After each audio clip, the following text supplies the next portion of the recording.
Everyone, welcome back to the channel. So we're going to just take a look at a couple, hopefully a couple expansion packs that I did. But first of all, I'm going to just say, because I had gotten a couple questions, that all the sounds that I'm about to show you in these expansion packs that I made here in studio, they're all playable key groups. Okay, so they're multi-layered in most cases, and they're playable. So they're not loops where you just trigger them and stuff comes out, because I had a question email from someone recently. And so if I go into here, these expansion packs, which started out as just samples that I did, and then eventually I learned how to make expansion packs and how to fully develop them. And so they're just a culmination, really a reflection of a lot of the hardware that I used to own. So I had maybe about 48 pieces of hardware, synth gear I'm talking about. And so the project probably span over maybe 7 months, close to a year, I would say, to get them all the way I wanted them, making the demos and all that. And then including the artwork and all that. And then over time, let's see. So over time, I realized I had stopped going to my hardware. It got to the point where I actually unhooked everything. Because remember, if you got, let's say 30 pieces of hardware, had 3 16-channel line mixers plus the Ashley LX308Bs, and then I had, of course, audio interfaces and all that. So you can kind of look at some of my older YouTube videos, because I go through a couple different studio configurations and had a lot of gear.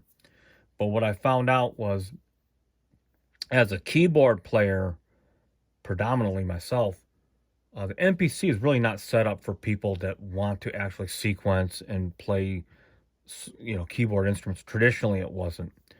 And so it really took that sampling project to actually convert, to make this machine more of a first call instrument. And so as I'm loading these sounds into the MPC RAM, you'll see that these are all playable instruments. So I'm going to go in here and just show you right here.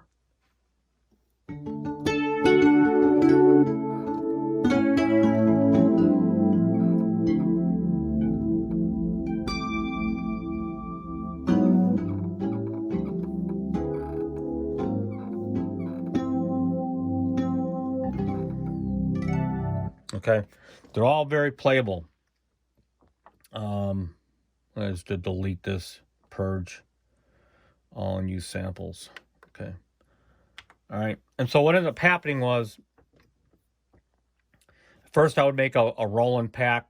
So my first 10 packs, which I don't really have anymore, the first 10 packs were sort of just learning the ropes on how to categorize sounds and drawing what I thought was best out of whatever synthesizer that I had at that time. But what I noticed is I stopped using my hardware, and I would just specifically start using these sounds. And you can see when I record how fast everything is.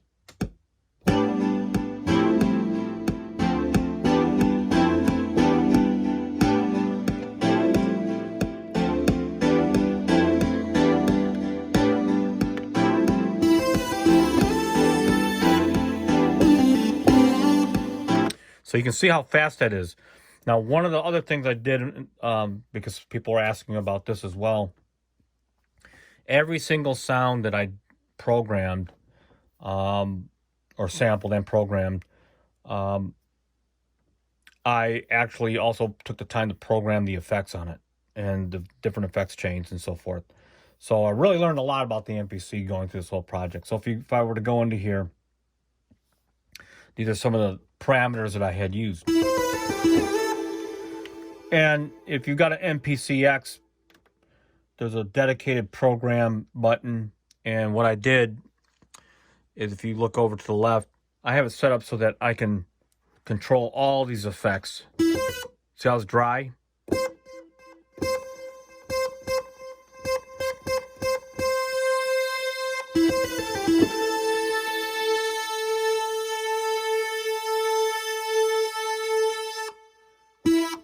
And I can change the feedback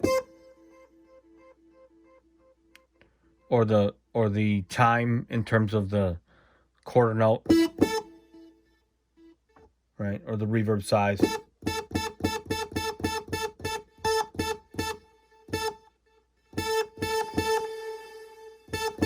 Right? So that was kind of cool. Let me just purge this. I'm not going to use this sample right now. All right. And so what ended up happening as the project started to grow, I wanted to keep certain synthesizers together, and then there were certain things I didn't mind having to sort of to congregate. So, for example, these synth basses in the synth bass pack are layers or single, and they came from either DX7s, D50s.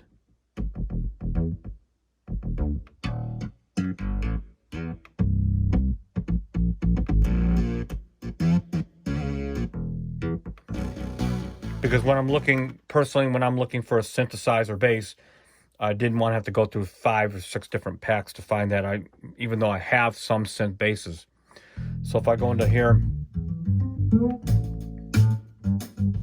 these are some acoustic basses.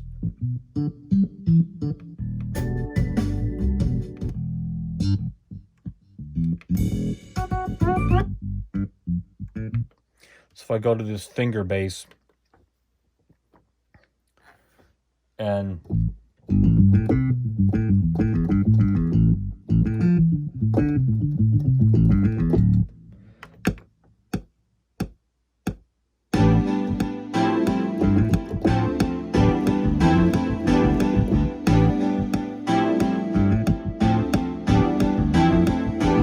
but you can kind of see how once the instruments are in here, and by the way, these effects can be taken off and all that, and you can see, you might not be able to see in this video, but as soon as I pull up this patch, all the effects are right here, so I can turn them off conveniently. So if I don't want any delay on it, I just turn it off. If I want a little delay, and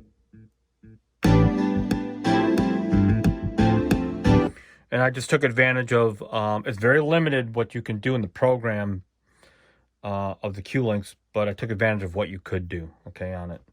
All right. And then one of the major things that was a big deal for me was that I wanted, so I'll pull up the drums. Having really good acoustic multi-layered drums was a big deal for me. So as you can see, I've got drum packs everywhere that I did, some from the Roland R8 and everywhere. So I'll load a couple different.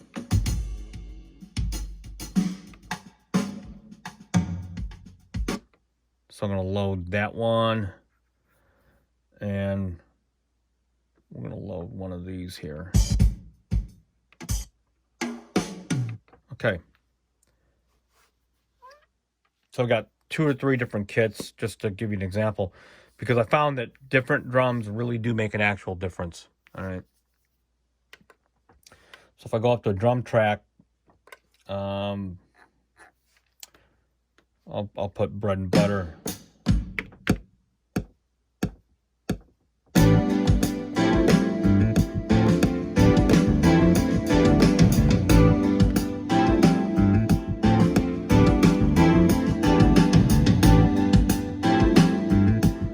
And one of the bonuses behind working with the MPC itself is when I go into Pad Mixer, it directly goes into the actual sample pads instruments. So remember, in the sample instrument, each pad is its own instrument within an actual program.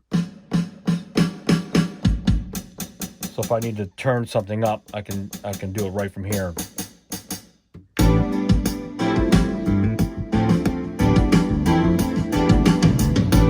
Okay. And so once I started getting further into this, let's go back to here. I started thinking about doing more guitars, and so I've got a dedicated Yamaha style guitar.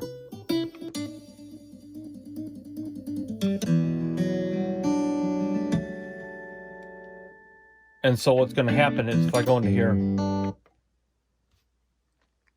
show you this little guy here.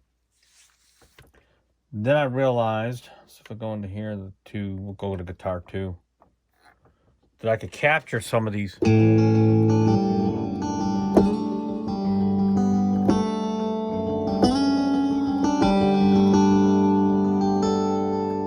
Right?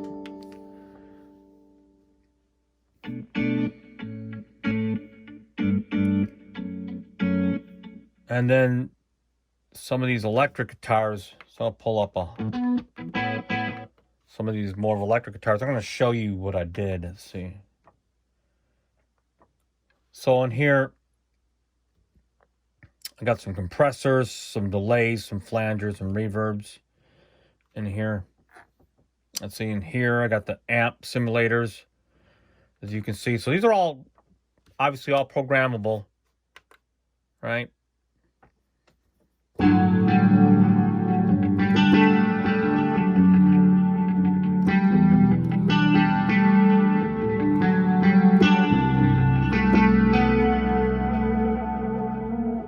But they're all playable.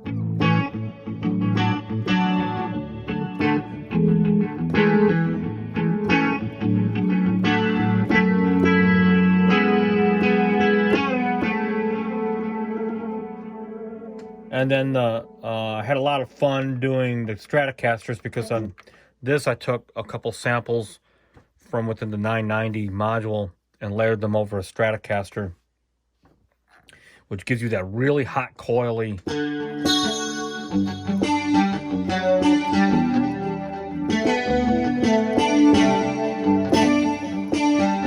So if I go into here,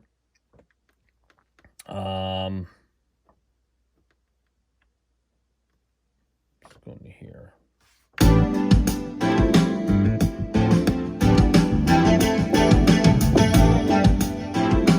See how that really just meshes in there.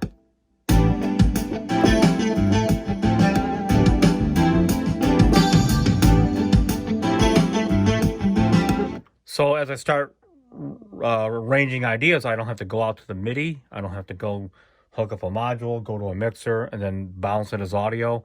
I can keep it within the MIDI domain and archive, more importantly, for a lot longer sustained period of time. And then after doing this Triton style pack, I had used to use this Moog lead all the time. Sounds like this.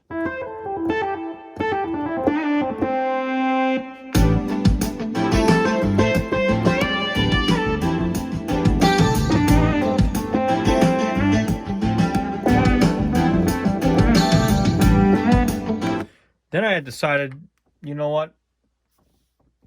I had leads in here. A lot of people heard this lead, which is this is a custom lead I made on the Vicent GT called Nord lead.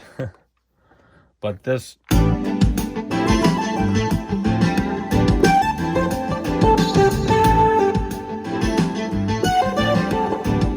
okay. So what I did is I started to make one called the Synth Solo lead pack, which is a lot of fat stacked leads. So these come from multiple sources. So it's not just one synthesizer making this. It's like 2 or 3 modules or a plugin stacked to make the sound, right?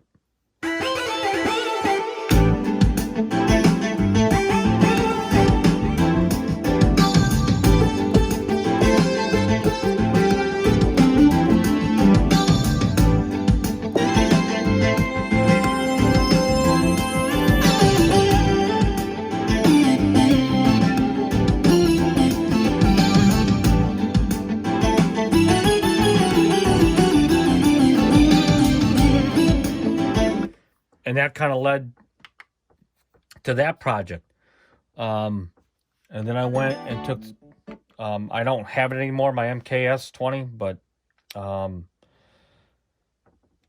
that led me to take the MKS 20, the JD 800, which I still own here at the house, which is right here. This is based off the JD 800, but I layered some other stuff.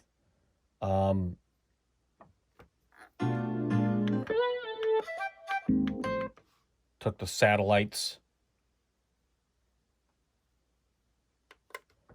and so these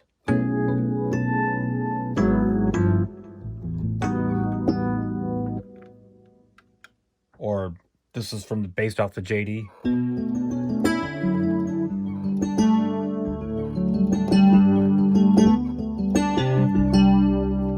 And this is based off my MKS.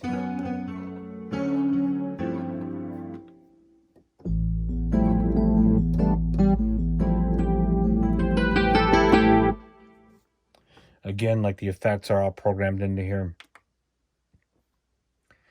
And then I no longer have my Jupiter X, but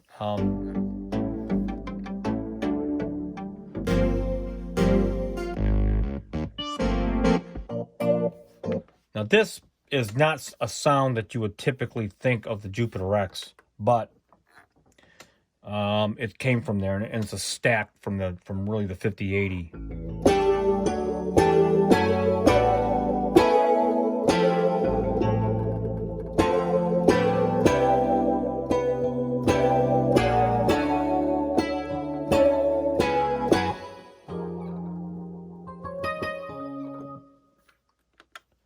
Right.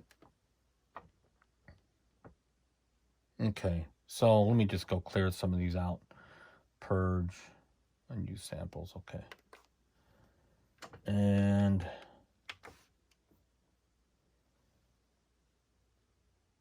then you can't, life is just not, a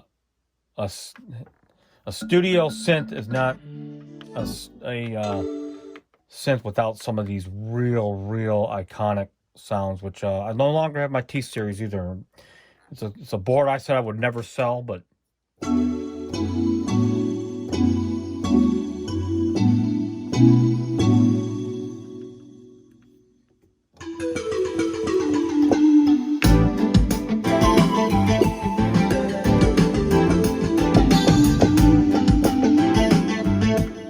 or this.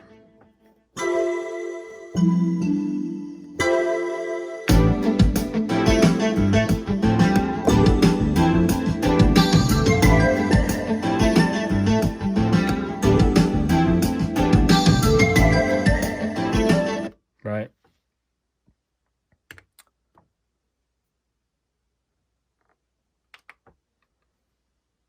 And let's go back to this other drum kit. I never went back to that. My bad. Let's see. So here's total Moto money.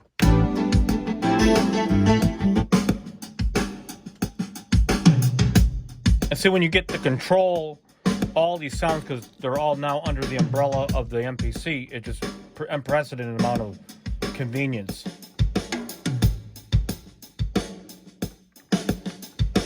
Here's bread and butter.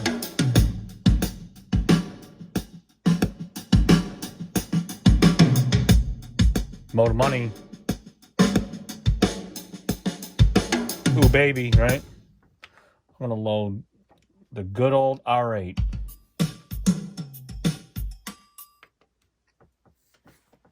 The good old, I don't have that anymore either, the Roland R8, but as, like I said, so now I got the MPC keys, which is loaded with all these sounds. I've got my other MPC X here in the case, the black one, the original one that started it all. That's loaded with everything. There's the R8.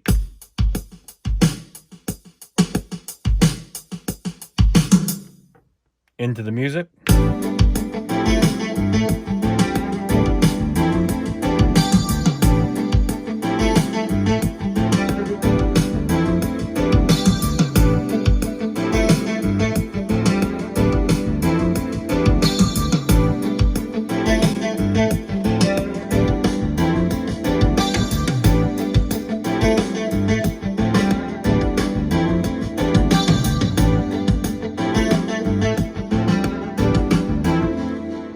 got this I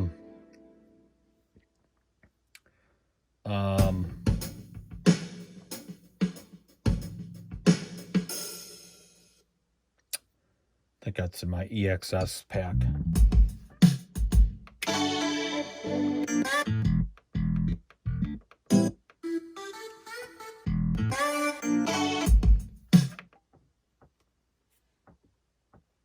Which is a pretty fat snare sound, like kind of like the R8. Let's see.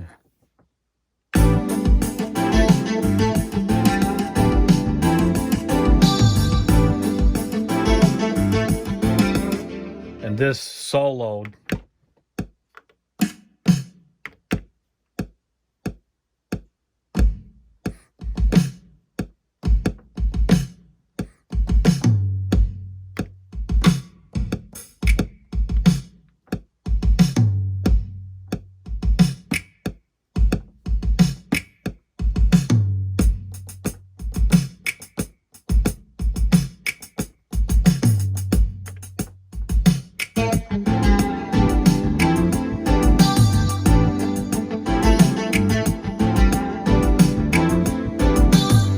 So this project obviously turned out in a way that I never actually anticipated ever happening.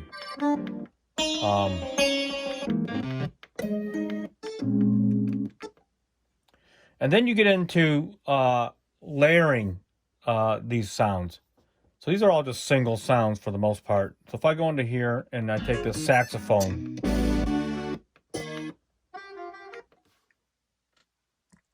all right. So if I go way up into here and I'll just go into lead 1 and 2, I'm going to put this Bosphorus sound and I'm going to put this saxophone sound. And I'm just going to double click the main and kind of get them both to show here. So Bosphorus sounds like this.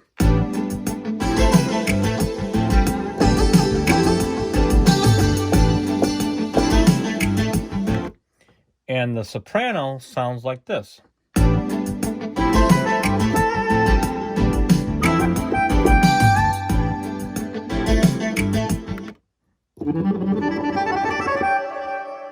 Okay. If I take both of these and layer them, check this out. So I'm going to record both of them simultaneously.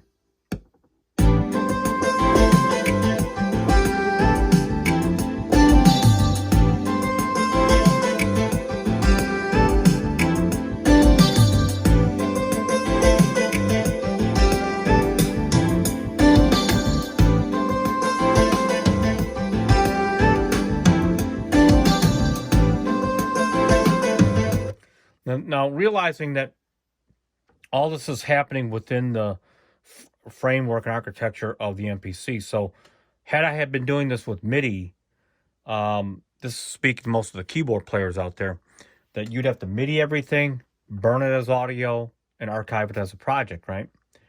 This is all sort of in the convenience of within the engine of the MPC.